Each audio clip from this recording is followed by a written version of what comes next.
ನಮ್ಗೆಲ್ರಿಗೂ ತುಳಸಿ ಗಿಡ ಗೊತ್ತಿದೆ, ತುಳಸಿ ಪೂಜೆ ಕೂಡ ಗೊತ್ತಿದೆ. ಅದರಲ್ಲೂ ತುಳುನಾಡಿನ ಆಲ್ಮೋಸ್ಟ್ ಎಲ್ಲಾ ಮನೆಗಳಲ್ಲೂ ಕೂಡ ತುಳಸಿ ಕಟ್ಟೆ ಇದ್ದೇ ಇರ್ತದೆ.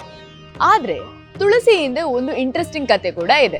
ತುಳಸಿ ಬೃಂದದೇವಿಯಾಗಿ ಹುಟ್ಟಿದ್ದಾಗ ಅವಳು ಜಲಂಧರ ಅನ್ನುವಂತಹ ಅಸುರ ರಾಜನೊಂದಿಗೆ ಮದುವೆ ಆಗ್ತಾಳೆ. ಅವಳ ಭಕ್ತಿ ಎಷ್ಟು ಶಕ್ತಿಶಾಲಿಯಾಗಿತ್ತು ಅಂತ ಹೇಳಿದ್ರೆ ದೇವತೆಗಳಿಗೂ ಕೂಡ ಅವನನ್ನ ಸೋಲಿಸ್ಲಿಕ್ಕೆ ಸಾಧ್ಯವಾಗ್ತಿರ್ಲಿಲ್ಲ. ಲೋಕವನ್ನ ರಕ್ಷಿಸಬೇಕು ಅನ್ನೋ ಒಂದೇ ಒಂದು ಉದ್ದೇಶದಿಂದ ವಿಷ್ಣು ಭಗವಂತನೇ ಜಲಂಧರನ ರೂಪವನ್ನ ತಾಳಿ ಬೃಂದೆಯ ಮುಂದೆ ಬರ್ತಾನೆ. ಆದ್ರೆ ಈ ವಿಷಯ ಬೃಂದೆಗೆ ಗೊತ್ತಾದಾಗ ಅವಳಿಗೆ ತುಂಬಾ ಬೇಸರ ಆಗ್ತದೆ ಹಾಗೂ ಕೋಪದಿಂದ ವಿಷ್ಣುವಿಗೆ ಒಂದು ಶಾಪವನ್ನ ಕೂಡ ಕೊಡ್ತಾಳೆ. ನೀನು ಕೂಡ ನಿನ್ನ ಹೆಂಡತಿಯಿಂದ ದೂರ ಆಗ್ತೀಯಾ ಅಂತ. ಆ ಶಾಪ ಕೂಡ ಸತ್ಯ ಆಗ್ತದೆ. ವಿಷ್ಣು ರಾಮನಾಗಿ ಜನಿಸಿದಾಗ ಸೀತೆಯಿಂದ ದೂರವಾಗ್ತಾನೆ.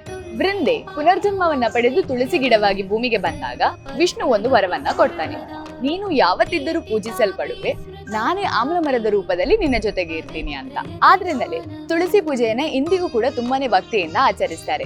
ತುಳಸಿ ಕಟ್ಟೆಯನ್ನ ಅಲಂಕರಿಸಿ ವಿಷ್ಣು ಅಥವಾ ಕೃಷ್ಣನ ಮೂರ್ತಿಯನ್ನ ಇಟ್ಟು ಪೂಜಿಸ್ತಾರೆ. ಇದು ಕೇವಲ ಆಚರಣೆ ಮಾತ್ರವಲ್ಲ, ಭಕ್ತಿ, ನಂಬಿಕೆ ಮತ್ತು ದೈವಿಕ ಪ್ರೀತಿಯ ಸಂಕೇತ ಕೂಡ ಹೌದು. And with that, this is Kushi Shetty from It's Mangalore.